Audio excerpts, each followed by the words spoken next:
What's going on, everyone? Welcome to the Pizza Buffet, Week 6 in the NFL here on the Forward Progress channel, presented by Fanduel. I'm Rob Pizzola with you for the next hour, breaking down the remainder of the games today. Good to see a lot of the regular nails in the chat. Good morning, H-Train, Steven, Free 88, John, Huckleberry Finn, Kyle Lamb. A lot of the regulars in here. Appreciate all you guys. If you can smash that like button down below.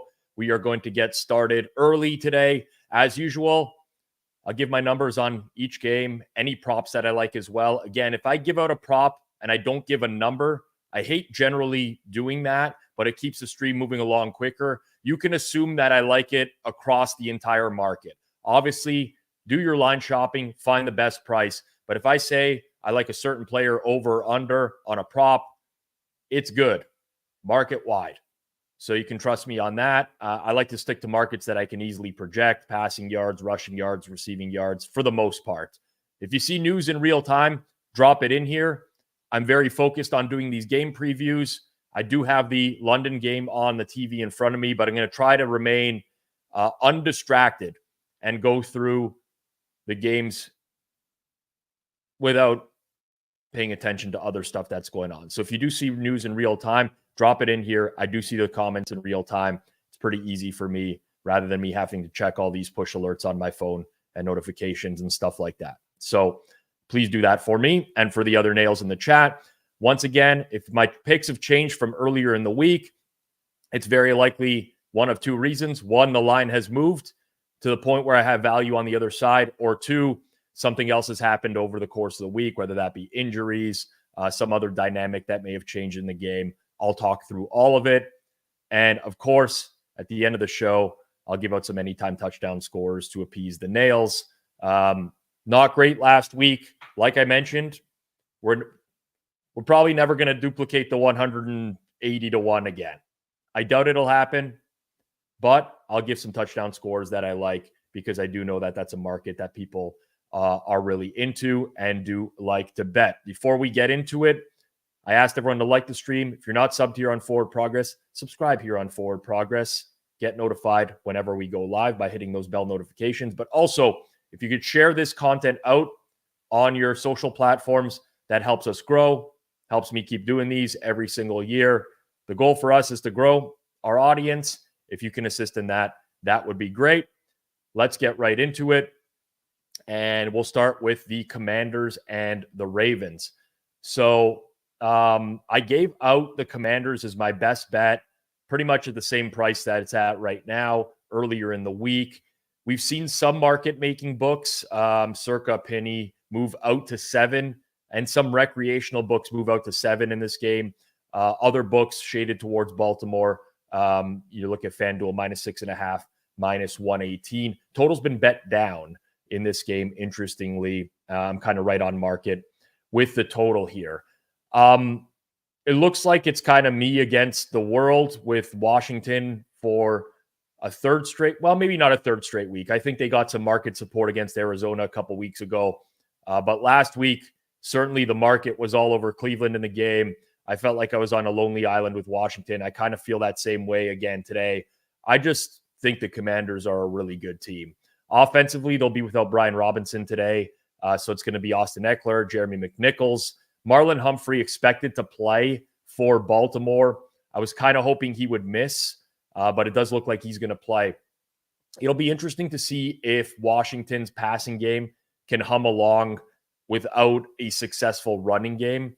Baltimore is very good at run stopping, but they're 20th in drop back success rate, drop back EPA on defense. They haven't been good. So this is a team that's very strong versus the run, not so much versus the pass. I do like Washington's ability to move the ball through the air. I think this is going to be an extreme challenge for any defense to slow down the Washington offense. I know that they haven't played murderer's row of opposing defenses, but that's kind of where I'm at right now on that. On the other side of things, the Ravens are going to likely move the ball. Ronnie Stanley looks like he's going to play here. The strength of Baltimore's offense is their running game. When they played teams that couldn't stop the run, the Cowboys, the Bills, they put up points. They were able to move the ball very successfully in those games. Bills weren't able to come back from it. The Cowboys were. But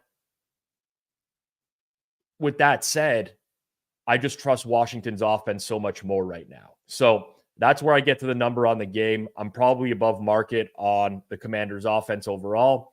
From a prop look perspective, I do like Lamar over on passing yards. I think it's pretty suppressed. And again, this is kind of tied in with me liking Washington in the game.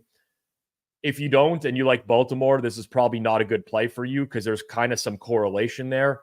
But I do think if Washington remains in the game, Baltimore does try to throw the ball a little bit more. So I think that number is a little bit low for Lamar Jackson in what I think is going to be a non-blowout game. I mentioned it on Forward Progress Wednesday Best Bets. Lamar Jackson, not a great track record as a big home favorite.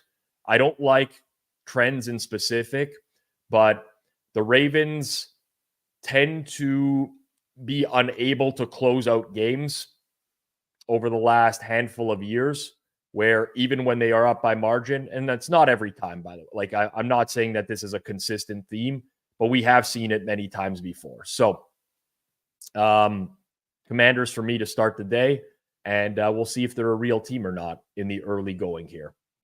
Second game of the day, Arizona, Green Bay. I'm moving rotation number order here. And market support for the Packers in this game. We're pretty much 5.5 across the screen right now. Fanduel 5.5 minus 110. Total was bet down earlier in the week. I think a lot of that move was weather related. We've seen some 47.5s pop back up, including at Fanduel right now in this game. I agree with the move, but I have some hesitation with Green Bay, which I'll talk about a little bit here. So first and foremost, it's very likely going to rain today. Scattered showers. Doesn't look like it's going to be anything crazy, but you might have some downpour that does affect the passing game. I think whenever that happens and the game becomes a little bit more condensed, so to speak, that kind of favors the underdog in this situation. Let's start with the Arizona offense. Will Hernandez, their guard, is on IR. Kelvin Beachum, the right tackle, I think is going to play. But they're dealing with some offensive line injuries. Devontae Wyatt's out for Green Bay. We'll watch for Jair Alexander. That's a big name that we want to see whether or not he is active. Green Bay's defense won them the game last week against the Rams. They didn't have Jair Alexander. They put Matt Stafford under a lot of pressure behind a bad offensive line. I think something similar can happen with Arizona today. Now, Kyler Murray at least has the legs to get out of it, where Stafford doesn't.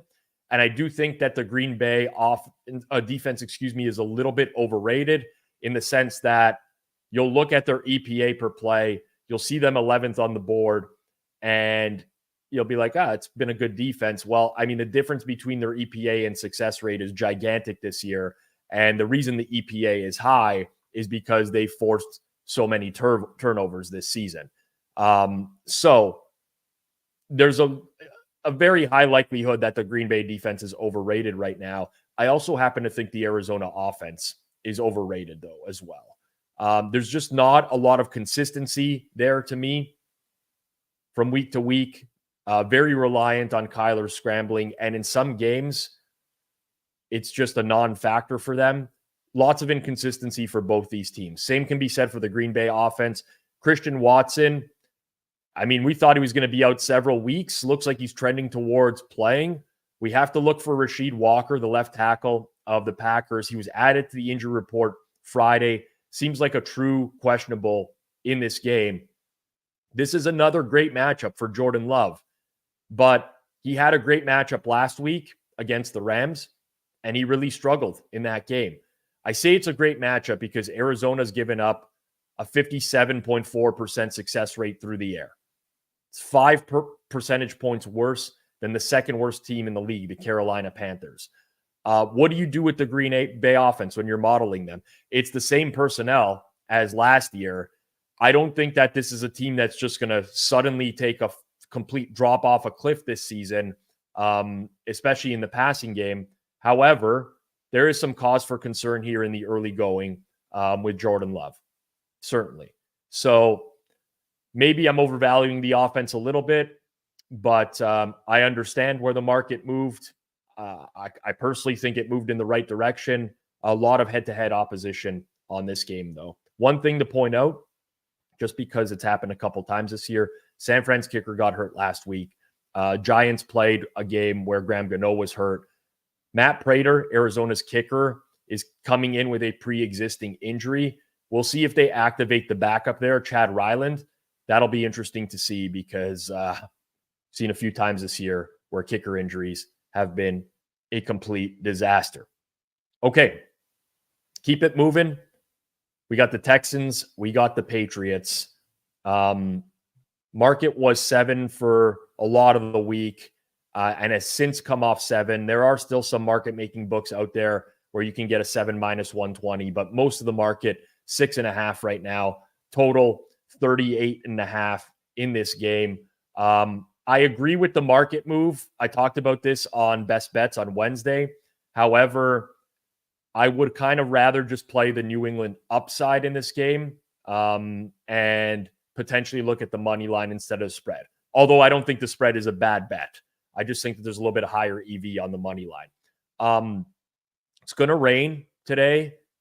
We don't know how bad it's going to be. I'm seeing different weather reports. Some are saying it's going to miss the stadium. Some are saying there's going to be likely some rain in this game today. Houston's offense, Joe Mixon, expected to return, which is kind of nice for them. They really haven't gotten a ton out of the running game. Nico Collins is on IR, though, and that's a pretty big blow for them because they're not getting secondary production out of Tank Dell right now. Jabril Peppers out at safety for the Patriots. Kyle Duggar is a guy that we want to keep our eye on as well, dealing with an ankle injury. There's a few moving parts here. But Houston offensively is leaving a lot to be desired right now. They have a very high 3-and-out rate. You look at the teams that are around them in 3-and-out rate, Jags, Cardinals, Bears. Houston should be better than all these offenses. Why I have concern for them in this game is they are very reliant on their explosive passes. They're first in the league with an 11.5% explosive pass rate. And with Nico Collins gone and Tank Dell, listen, I'm assuming still injured. I don't know. But if you watch the tape, just doesn't look right. The explosive passes are likely going to go away in this offense. That's an issue. The Pats defend the run well. They're very good on a success rate and EPA standpoint.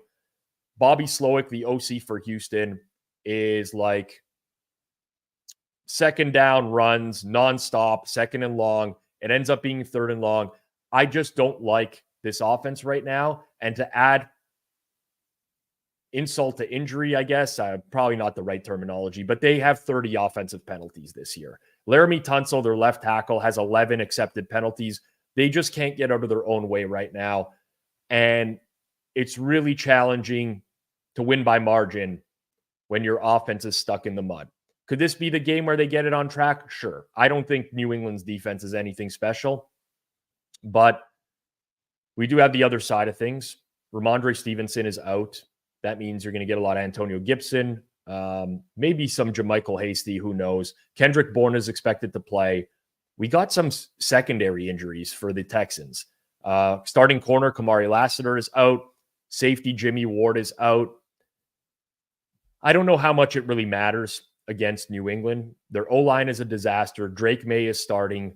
I kind of like Drake May. I'm not by no means a tape guy or watched him play a ton in college. I saw him a little bit in NFL preseason. I saw him take over a couple weeks ago for one drive. He's a little bit more mobile, which I think helps behind a bad O-line. And honestly, the Patriots can't generate any explosive plays with Jacoby Brissett. 13% explosive drive rate, which is very low. That's in line with the Browns, the Jets, the Dolphins. I think May has some upside here. So really tough to price the game, as are a bunch this week, in my opinion. But I like the ceiling that Drake May gives this offense. And because of that, I think money line plays are worth a look. In the prop market, Antonio Gibson over on rushing yards. You could potentially go to rushing attempts instead of yards. I'm fine with either of those looks, but there's some 49.5s out there, 50.5 at Fanduel. I think that Antonio Gibson, especially since you got a defensive head coach in Gerard Mayo, I think you might get a little bit of a conservative game plan in the early going where they just tried to feed the rock to Antonio Gibson as well. Okay.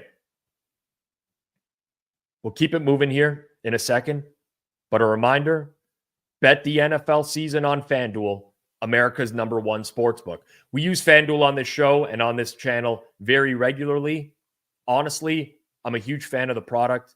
I think it caters to recreational bettors and sharp bettors. You get a fair number when you're betting stuff at Fanduel. Plus, the product is great.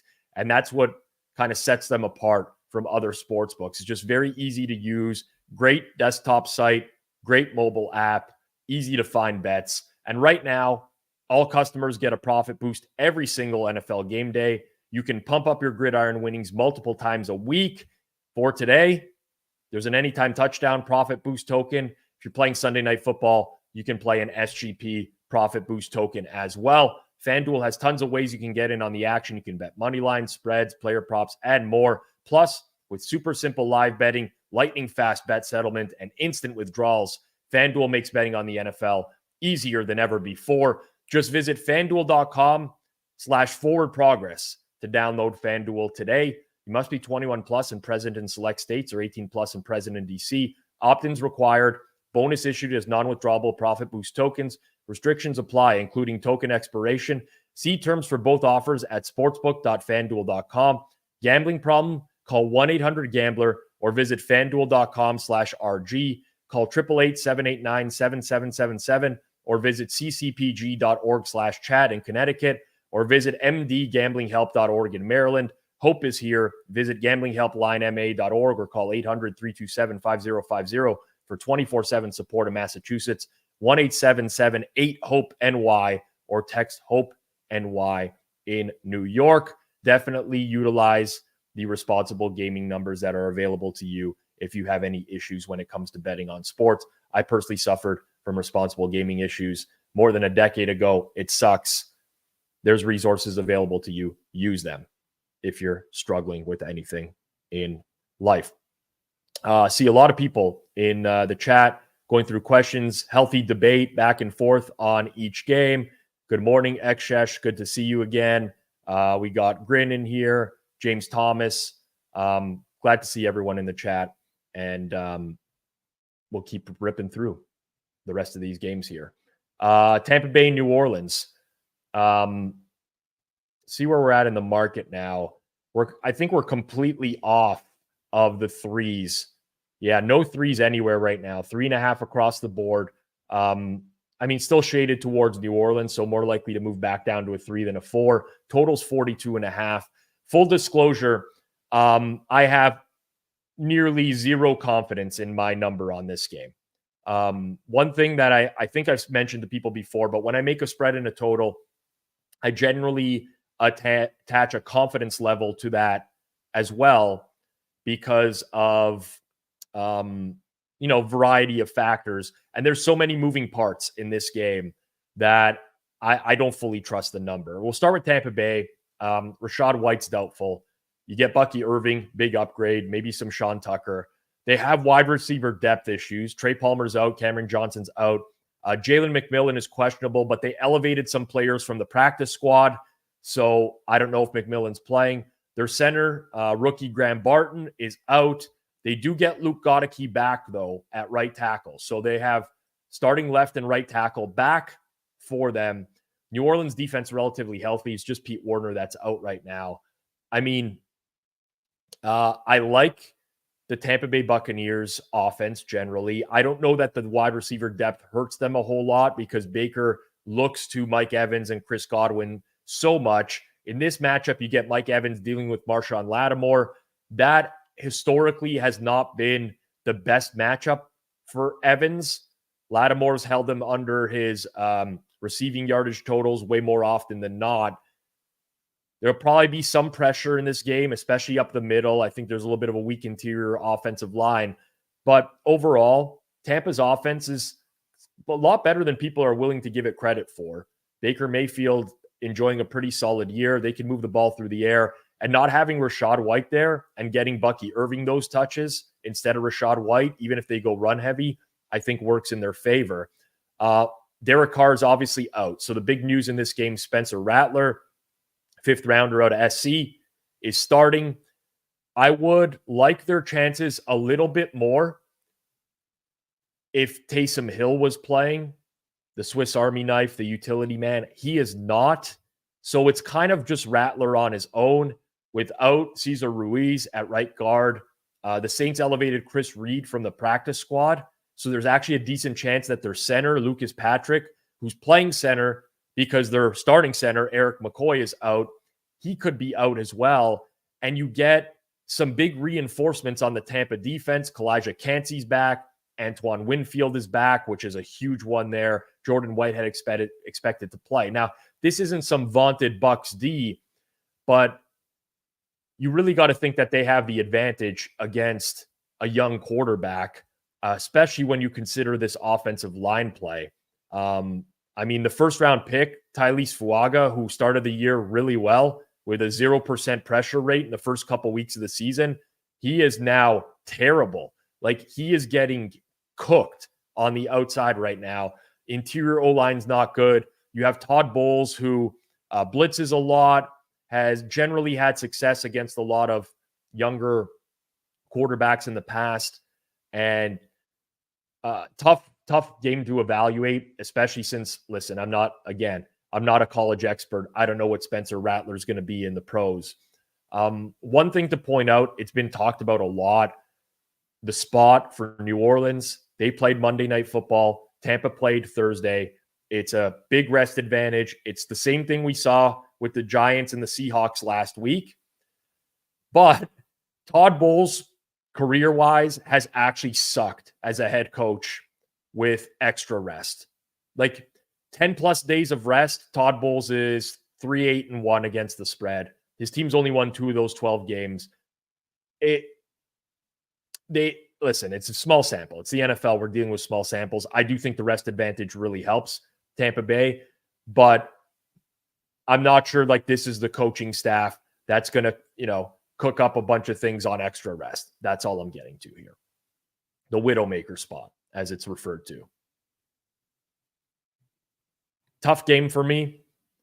I think, if you didn't get Bucks on the early news, probably sit it out at this point. Someone mentioned Bucks alts in the chat. I think that this game, like not every NFL game is created equally in terms of the variance involved. Because this one has so many moving parts, I think this is a game where you play alts either way, whether it's Bucks or Saints. All right. Cleveland and Philly. I don't want to spend a ton of time on this one. Looking at the market, this got bet out quite a bit at one point in the week. It's since been bought back down to 8.5. Still some 9s on the board here. Total down as well. Been bet down consistently over the course of the week to 41.5.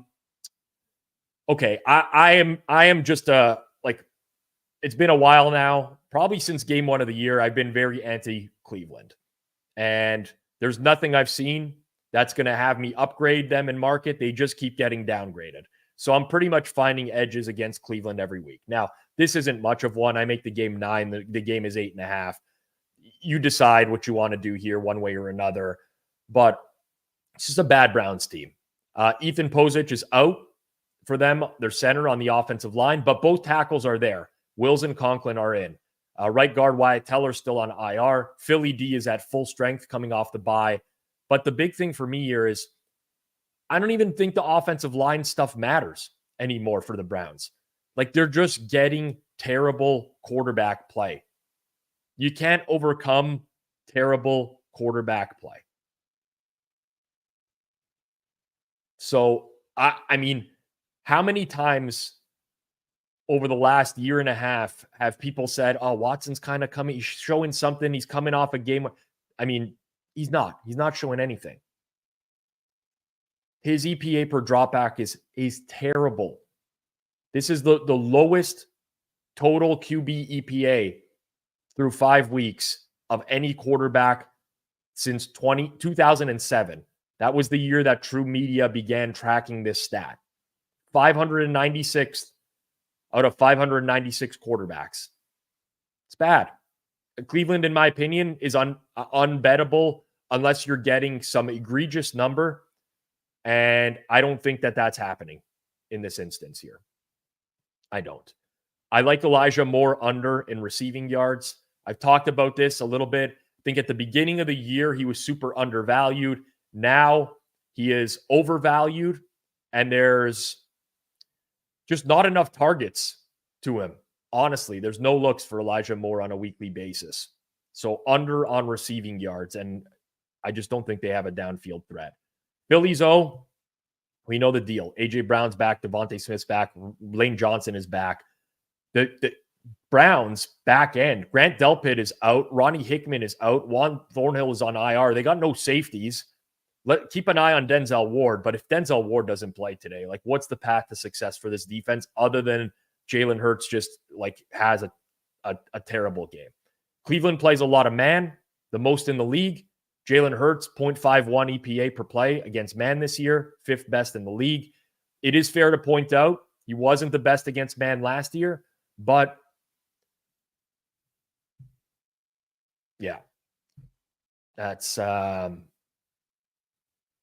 think it's already ugly for the Browns, but I think it could get uglier. And honestly, my one hesitation with laying it with Philly would be, okay, what happens if Jameis comes in? But they just don't, it doesn't even seem like a possibility that that's going to happen. Colts and Titans, another game this week with several moving parts.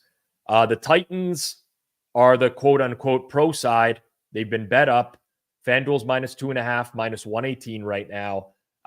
And we got some threes in market, although not too many of them on the board right now. Again, admittedly, extremely challenging. The numbers you see on screen, extremely challenging to put together due to the uncertainty. In this number, I had Michael Pittman and Josh Downs both as 50-50. It seems like they're both trending towards playing, so upgrade the Colts a little bit. Anthony Richardson starting, downgrade, in my opinion. Won't convince me otherwise. Not saying he can't have a good game. I think Flacco's better right now. Downgrade in market. Jonathan Taylor out again. Big loss in this particular game, in my opinion. At least Pittman and Downs are trending towards playing. Man, Pittman was like, they were going to put him on IR. Flacco starting. Did we get Flacco officially starting? Wow. Okay, thank you, people. This is going to change everything for me. I'm surprised. Thank you, everyone, for pointing that out to me. I got the alerts this morning that Anthony Richardson was going to be starting. Thank you, guys. Appreciate that. Okay, this is going to change my number quite a bit. At least I'm going to try to run it in real time. You're seeing the Colts money come in. Not a surprise. Market views it as an upgrade as well. I almost have some interest in betting on screen right now. On stream, I should say. All right. I tried not to get distracted. I'll keep it going. In this game in particular. Tennessee's defense, relatively healthy. Jeffrey Simmons is back. Chidobe Awuzie remains on IR.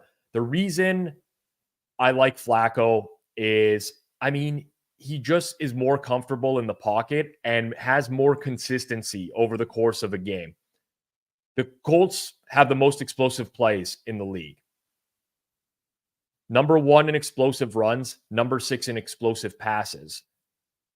Tennessee's defense, and why I said Jonathan Taylor is a big absence, they give up explosive runs. They'll allow them. They're the second worst in the league. But Trey Sermon's not ripping off big runs. Jonathan Taylor's important. That's why I upgrade the Colts offense with Flacco, because Richardson is so boomer bust. You could get into a lot of situations where they just can't move the ball, and Flacco's able to move the ball a lot more. I think over's certainly in play here now, Johnny.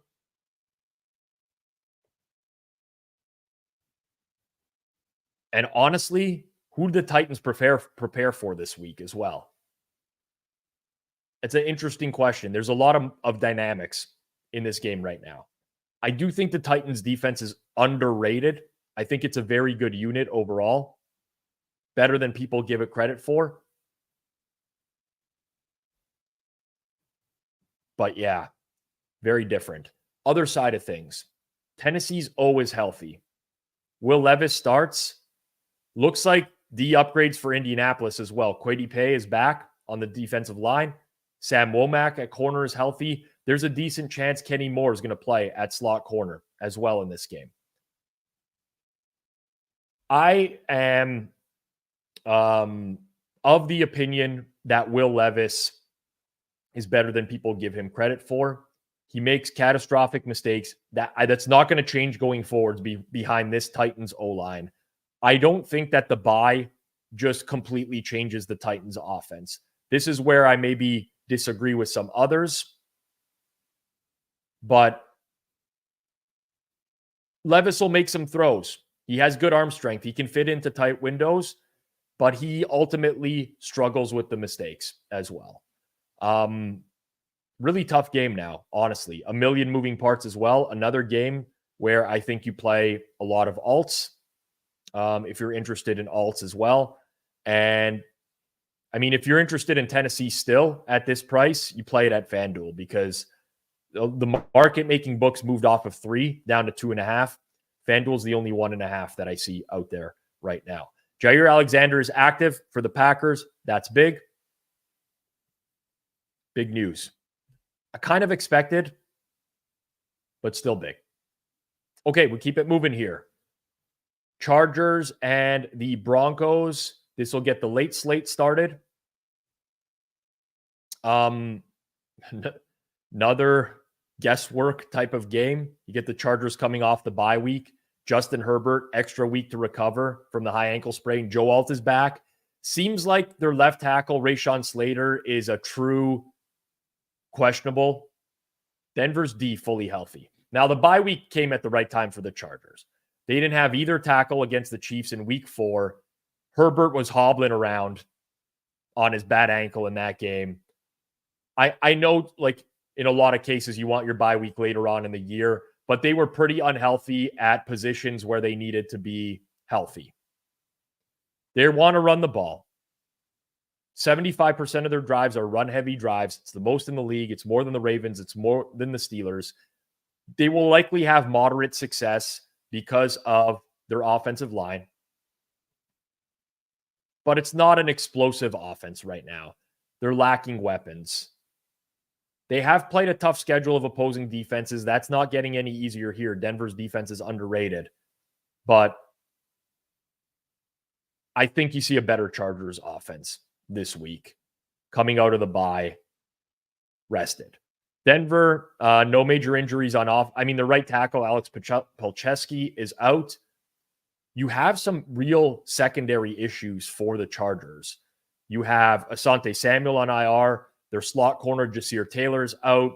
Christian Fulton and Dean Leonard are injured, banged up going into this game.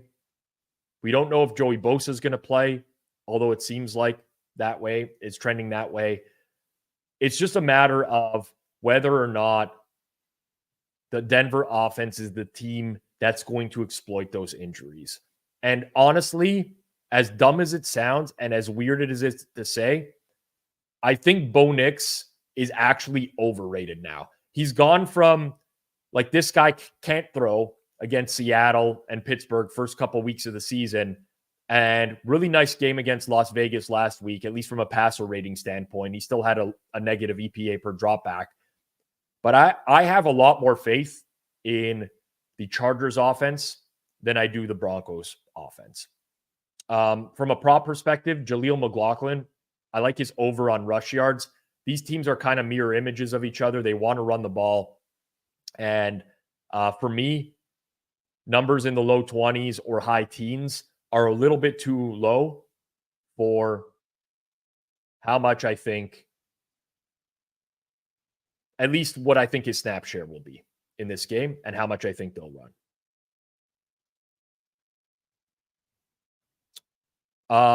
Ekshesh asks, how is Bo Nix overrated? They're +3 at home with a much better defense. I don't actually agree that the defense is that much better.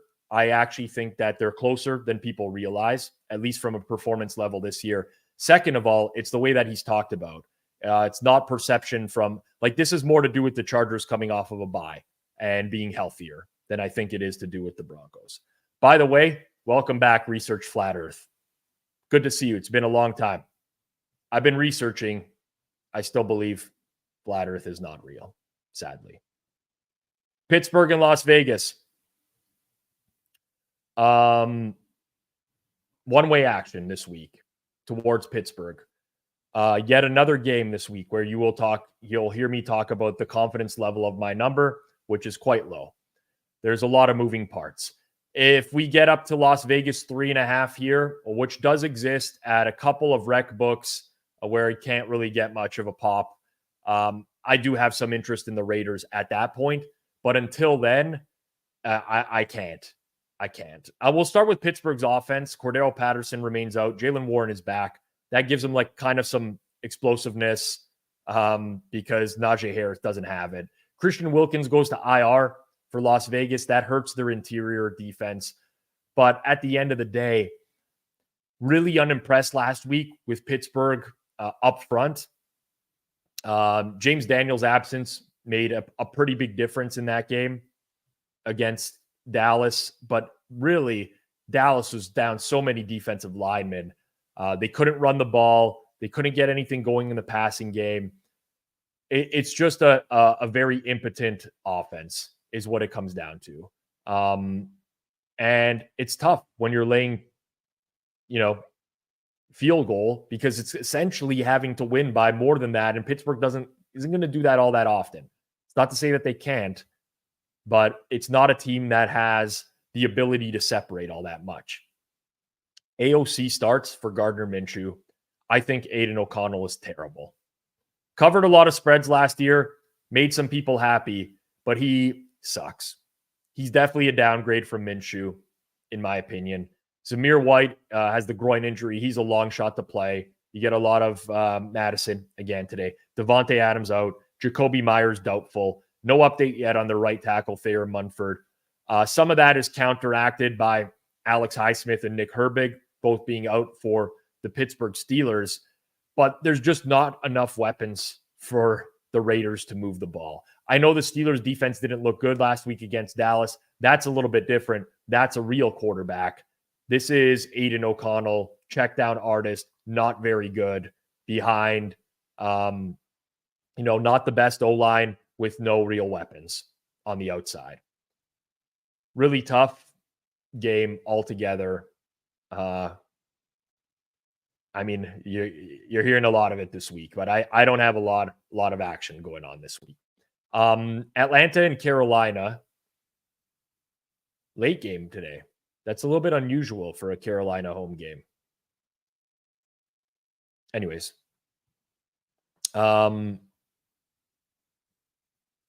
another game incredibly challenging to price. What else is new? Lots of injuries this week. Atlanta's offense is healthy aside from their center, Drew Dahlman, who's on IR. Carolina's defense is in shambles. Shambles is an understatement. Add Jadeveon Clowney to the injured list. Josie Jewell remains out at linebacker. Shaq Thompson's on IR. This is not an NFL defense. It's not. Atlanta should be able to run the ball. They should be able to pass the ball. They have matchup advantages all over the board. However, I will say we have seen Atlanta's offense get stuck in the mud for large periods this season, large stretches at a time. In fact, I mean, if you look at, there's a pretty solid case to be made that Atlanta could be sitting on 1 win or no wins right now. Because they've really came to life late in some games. Philly being one, Saints, Bucks. I mean, it is getting better, the offense, as Kirk Cousins continues to play off the Achilles injury. But we're in a different territory here where now you need Atlanta to win by margin and this offense to kind of be a juggernaut. On the other side, Carolina, Deontay Johnson is expected to go. Xavier Legette is in. Tommy Tremble's out with a concussion, bad one he suffered last week. You have offensive line injuries. Austin Corbett is on IR. Brady Christensen will start for him. Taylor Moton, a very underrated right tackle, is out.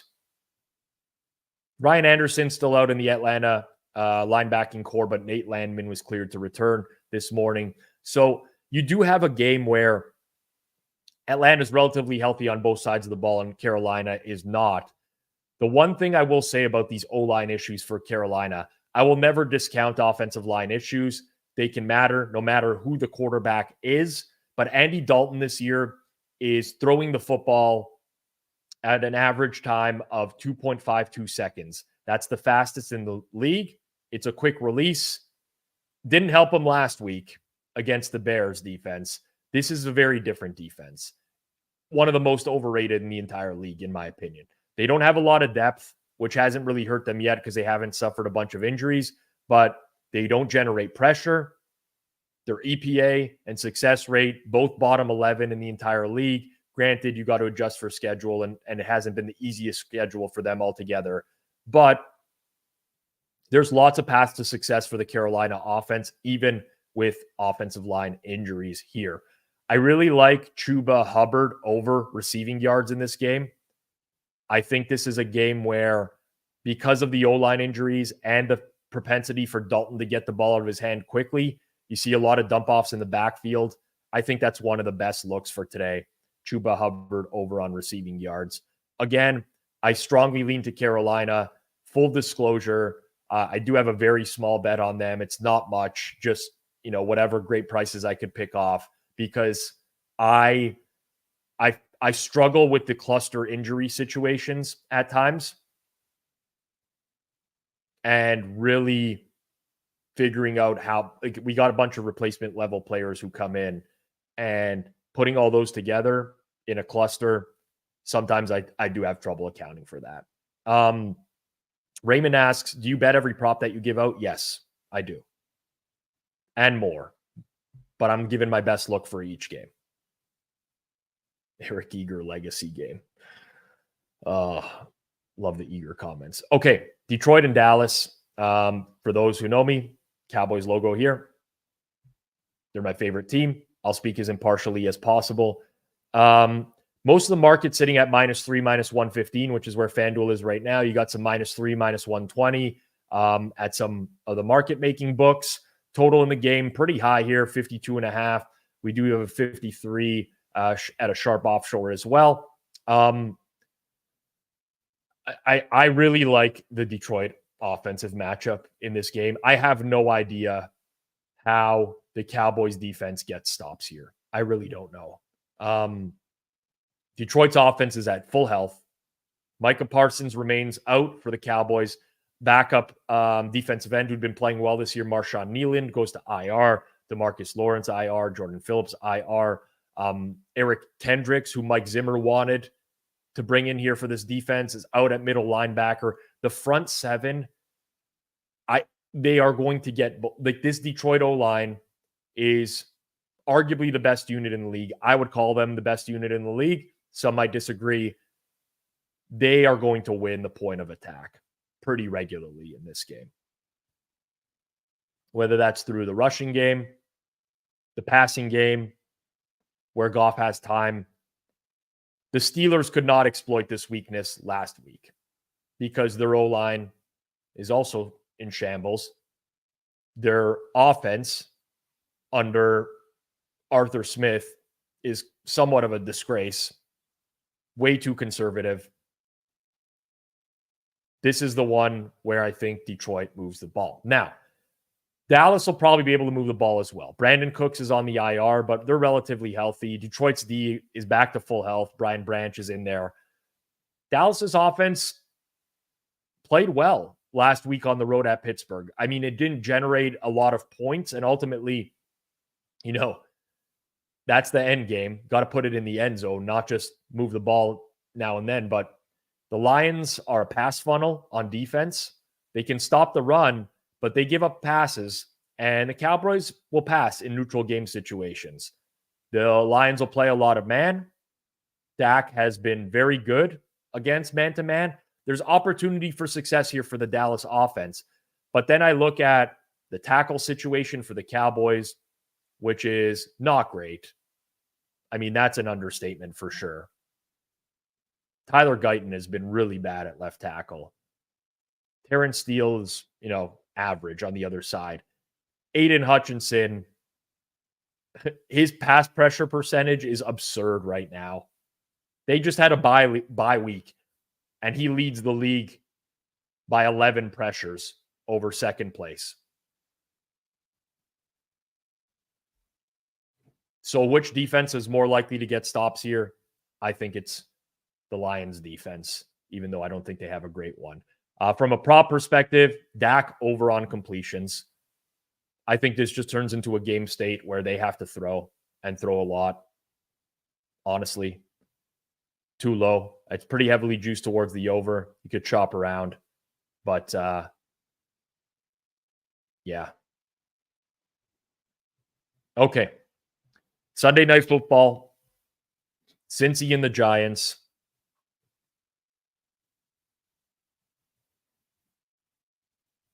Giants took some early money this week.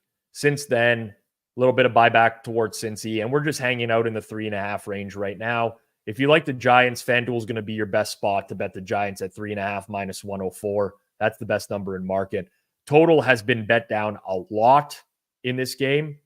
I actually like the total under. I have the under in this game, but now we're at the point where I think it's a little bit too much. I mean, you might get some rain, but this is not going to be a bad weather game. From what the radars look like right now, I get the Malik Neighbors injury, but maybe a bit of an overmove. I might actually look for a middle here on the total in this game. Cincy's offense, Chase Brown looks like he's going to play. So Zach Moss, Chase Brown, how much run he'll get, I don't know. I saw Hitman like the under on Chase Brown earlier this morning, so maybe he knows something that I don't. But the offense is relatively healthy, whereas the Giants lose edge rusher Kayvon Thibodeau to IR. Azeez Ojulari will pick up a lot of those snaps. I think the Bengals will still be able to move the ball through the air. Will they have as much success that as they did against the Ravens? It's possible. I mean, the Giants can still generate pressure even without Thibodeau on the field. They have a very good defensive line. They're strong in the middle. I don't think it's going to completely shut down the Bengals, though. And in fact, it's as square as it gets. But I like Burrow over on passing yards. This is a team that they want to throw the ball. They're not hiding things right now. They're throwing the ball all over the place. Mid 250s for this offense seems a little low. Giants side, Devin Singletary out, Tyron Tracy, Eric Gray get the snaps. Mentioned Malik Neighbors is still out. Cincy dealing with some corner issues. Dax Hill goes to IR. Their slot cornerback, Mike Hilton, I think will play, but we don't know for sure. Bengals secondary struggled. They lose Dax Hill, who's their best cornerback. They can't really generate a pass rush. I think you'll likely see the Giants move the ball here in a very efficient manner, similar to the way that they did against the Cowboys on Thursday Night Football, which was methodical down the field, no real big shots. And I don't think the Bengals have a stop for that, really. It's just a matter of which team's going to be more effective in the red zone. And I would definitely strongly lean towards the Bengals over the Giants in that situation, just because of the amount of playmakers that they have on offense. Burrow ladder again. We did that last week. I don't hate it, but last week I thought was going to be much more of a shootout than this week. So this is one where I would probably not go that route. Okay. That's it for the games on the board today. As you can probably tell, I don't love a lot of stuff. Normally, I do really like the uncertainty in games because everyone's going to have all sorts of different prices when it comes to that. But in this one in particular, this day in particular, I should say, it's just really tough because a lot of these quarterbacks are inexperienced, tons of moving parts. I think it's a pretty tight week. Give out my prop looks, and I will give out my anytime touchdowns for today. First and foremost, you got to bet these at the best prices. They are our sponsor up here. This way? I don't know. I can't get my finger. What is this way? I'm very confused by this. Right here. Fanduel's our sponsor. Love the sports book. Where they really excel, especially, is in this market. Because I will tell you, the anytime touchdown score market is high vig. There's a lot of hold on it. You're almost never going to find value at the top of the board in a lot of these markets. But FanDuel in particular offers some pretty solid prices. So shop around, but make sure if you're betting these props, seriously, that FanDuel is one of your sports books, because you're going to get the best price in market, like at least 50 to 60% of the time here. I'll give out three. By now, I've made it very clear what I like to do in these games. I think it's very easy to price players when things are consistent, when there's no injuries, stuff like that, week over week. However, I think it's much more challenging to price stuff when you're all over the place. You have injuries in and out, a lot of moving parts. So that's where I tend to stick, and I try to find people that I think are undervalued in those markets. Start with number one, Carolina Panthers. Dealing with multiple tight end injuries. I like Jatavian Sanders, tight end for the Carolina Panthers at plus 420. You need to get plus 380 or better to bet Jatavian Sanders. FanDuel plus 420. He's number one. And this is purely because of the amount of times I think he'll be on the field today. Number two, go to Las Vegas. Las Vegas is missing Devontae Adams, obviously, we know. But Jacoby Myers is doubtful. And if he somehow is able to play, it will be very likely in a limited capacity. You have two options here. The preference for me is DJ Turner at plus 500. You need plus 400 or better to bet DJ Turner.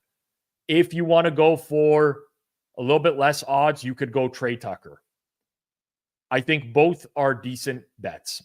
Now, they might not even score a touchdown today. Who knows? But DJ Turner, to me, is the guy. Plus 500. Ugly, but he's going to be on the field a lot in the two wide receiver sets. Just pray to God Aiden O'Connell can do anything on offense. Finally, Bucs game. Bucs and Saints. I don't like this guy. I think he's completely washed and he stinks. But Sterling Shepard is plus 900 right now. Anytime touchdown. With McMillan a little bit banged up, I think there's enough here to take a flyer on Sterling Shepard. We saw him on the field in the red zone last week. Mike Evans is going to have Marshawn Lattimore on him a lot. You don't have to parlay them. I know producer Jason will. I won't. 311 to 1. If you use touchdown boost in the parlay, you can get this up to over 450 to 1. Okay, minimum price on Trey Tucker. Let me just look that up really quickly here. Got to do a quick conversion. I'm not, let's say I got him around 24%. You need like 320, roughly 320 on Tucker. That's what I'm going with. I like to play them individually, just like I did the first time when we went 3 for 3. Hopefully one cashes. These are long shots. We are more likely to lose all 3 today than we are to win one. Just be very much aware of that. Very much aware of that. Someone's trying to stir me up in the chat. I see you, Dryline Mac. You're not going to get me going this morning on that. You're not going to get me going this morning on that. Any other questions? I'll hang around for the next 3 or 4 minutes and answer any of those. Parlay each to score first TD. Does Bung have a play? I don't know. Bung was around here this earlier. He might still be in bed eating a bowl of cereal or something like that. Minimum for Sterling Shepard plus 670. So the Sterling Shepard, you're not going to find that price anywhere other than FanDuel. I'm almost certain. You guys have bet it down to plus 750 already. I'm certain that they had the best one in market by a mile. Listen, Nicholas, if you're alive in Survivor still, I can't help you because this is completely pool dependent at this point. I don't know which teams are left, how many people are left. Cannot bet that whatsoever. Quick prop recap. Sure can. Let me just pull up my spreadsheet really quickly here of what we were going to give. Okay. Washington, Baltimore, Lamar Jackson over on passing yards. Arizona, Green Bay, no good looks. Houston, New England, Antonio Gibson over on rushing yards. Tampa, New Orleans, I like Alvin Kamara under receptions, but for a small play, there's not a lot in this game that I like. I think the assumption is that people are making, especially with the way that this has been bet up, is that it's just going to be dump offs to Kamara all game. I'm not actually certain that that's the case based off of what I've read about the New Orleans offense this week. Cleveland, Philly, Elijah Moore under receiving yards. Indy, Tennessee, nothing. Chargers, Denver, Jaleel McLaughlin over rushing yards. Pittsburgh, Las Vegas, nothing. Atlanta, Carolina, I like Chuba Hubbard over receiving yards. For Dallas, I like Dak Prescott over completions. Sunday Night Football, put the square on my forehead. Just give me Joe Burrow over passing yards one more time. Are props priced more efficiently by sportsbooks during primetime games? I would say the market is the market, and the answer to that would be no. It's the NFL. There's people are looking over these now quite a bit. So yeah, that's that. Best ladder or alt opportunities today. So I definitely would say you want to use play the ladders or alts in games where you have relative unknowns. Houston, New England, the rookie quarterback games are great. And I'm not telling you which side to play, but again, the So, I was arguing with Fezzik about this yesterday via Twitter DMs. But if you have 2 NFL games with a spread of 3 and the same total, same spread, same total, say 3 and 45, just for argument's sake, the distribution in those games is not the exact same. In a lot of cases, though, they're priced the exact same by the sports books. You want to look for games that there's a wider range, more variance. Redacted Gambler, I agree with you. These are the kinds of Rattler especially. Who knows? Does anyone know what Spencer Rattler is going to be? Some people might think they do. I have no clue. Same with Drake May. No idea. There's maybe big upside, or maybe there's a huge, like massive floor, high ceiling, low floor. Those are the ones that I would look at, generally speaking. And I honestly just play around. Sometimes they're counterintuitive to what I even think will be happen in the game. Sometimes. Those are big ones for me.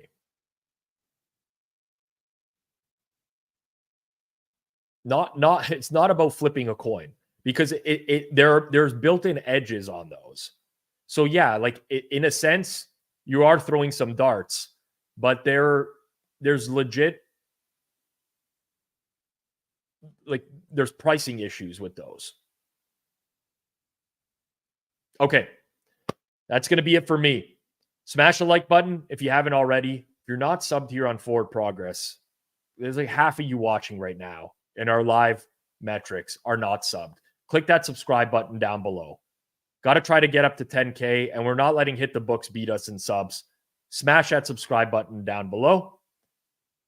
Furthermore, I am back tonight, 8 p.m. Eastern Time. Bengals, Giants, live watch along. Join me. If you've never been to a live watch along before, you'll probably enjoy it. We turn the game on. We chat as a community. It's a great time. Clive Bixby joins me in the first half. We're going to pull up all the FanDuel openers for next week, give our early thoughts on all those. If you want to get down some early bets, join us tonight.